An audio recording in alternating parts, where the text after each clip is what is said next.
Telegram. On pense souvent que c'est l'alternative super sécurisée à WhatsApp, un vrai refuge pour la vie privée. Et pourtant, l'ONU, de son côté, parle d'un paradis pour les réseaux criminels. C'est un paradoxe assez dingue, non? Comment une appli qui a été bâtie sur une promesse de sécurité a pu devenir le terrain de jeu favori des arnaqueurs? Ce cri « Monsieur, rendez-moi mon argent », c'est la voix d'une victime. Il faut bien comprendre que derrière l'écran, il y a des gens qui perdent de l'argent bien réel, parfois toutes leurs économies. Ce n'est pas un jeu, loin de là. Les conséquences sont souvent dévastatrices. Et attention, on ne parle pas de quelques cas isolés. Ce chiffre, 120%, il est énorme. C'est l'augmentation des arnaques signalées sur Telegram en 6 mois à peine. C'est une véritable épidémie, à tel point qu'aujourd'hui on estime qu'une arnaque en ligne sur 6 démarre sur cette plateforme. Bon, alors, comment est-ce que tout ça commence? En général, c'est avec un truc tout simple. Une promesse qui a l'air trop belle pour être vraie, mais juste assez crédible pour qu'on ait envie d'y jeter un œil. La mécanique est d'une simplicité redoutable.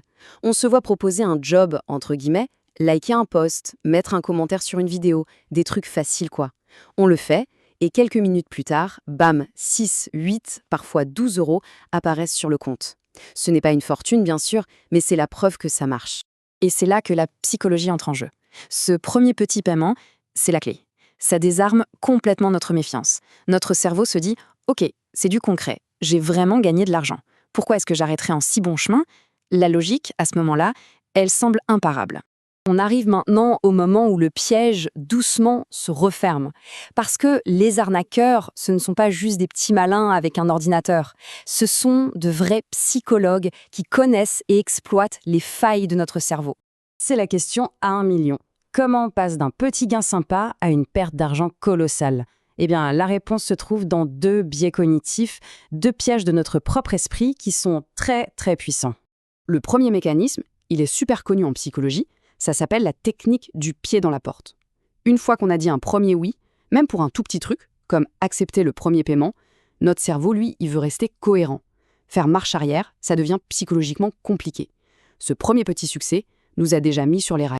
Et là, arrive le deuxième coup de génie, si on peut dire. Le biais des coûts irrécupérables.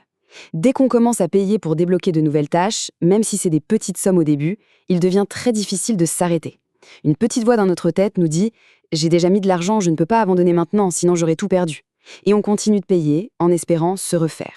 Et voilà comment, sans même s'en rendre compte, la logique est complètement inversée. On est passé d'un modèle où on est payé pour faire un travail à un modèle où on doit payer pour avoir le droit de travailler. C'est à cet instant précis que le piège s'est refermé. Mais alors, pourquoi Telegram spécifiquement? Qu'est-ce qui fait de cette application un écosystème aussi parfait pour ces activités criminelles? C'est là toute l'ironie de l'histoire. Les fonctionnalités qui ont été créées pour protéger notre liberté, notre vie privée, sont devenues l'arsenal rêvé de l'escroc. L'anonymat, la facilité de créer des comptes à l'infini, l'automatisation avec des bots pour gérer des milliers de victimes en même temps, et surtout, le point clé, une modération qui est quasiment absente. L'histoire de la plateforme est assez parlante. Créée en 2013 avec un idéal de liberté et 10 ans plus tard, en 2024, elle est devenue une plaque tournante du crime en ligne. L'arrestation de son fondateur en France en août 2024, c'est un vrai tournant. La justice le reproche sa négligence, son inaction face à l'ampleur du phénomène. Il faut vraiment comprendre une chose. On n'a pas affaire à quelques arnaqueurs qui bricolent dans leur garage. Non, on est face à une industrie. Une vraie industrie organisée, une entreprise criminelle à l'échelle mondiale.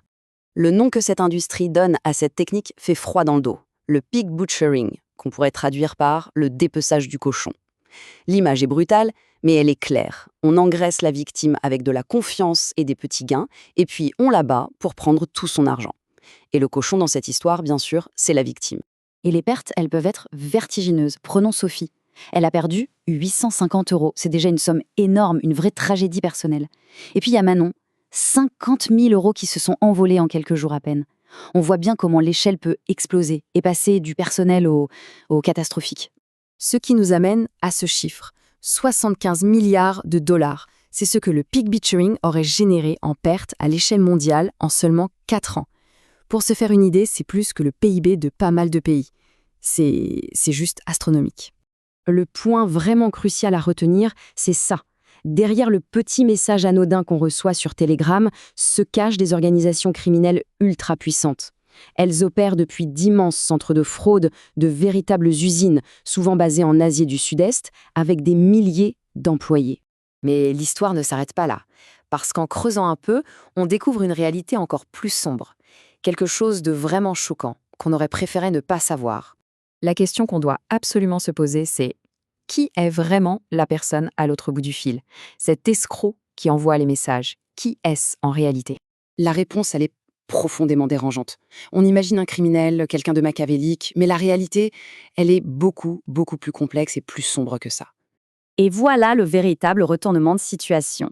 Dans une grande majorité des cas, la personne qui essaie de nous arnaquer est elle-même une victime, prise au piège d'un système absolument infernal.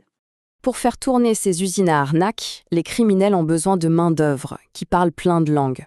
Et pour ça, ils utilisent la même méthode d'appât, de fausses offres d'emploi super alléchantes à l'étranger.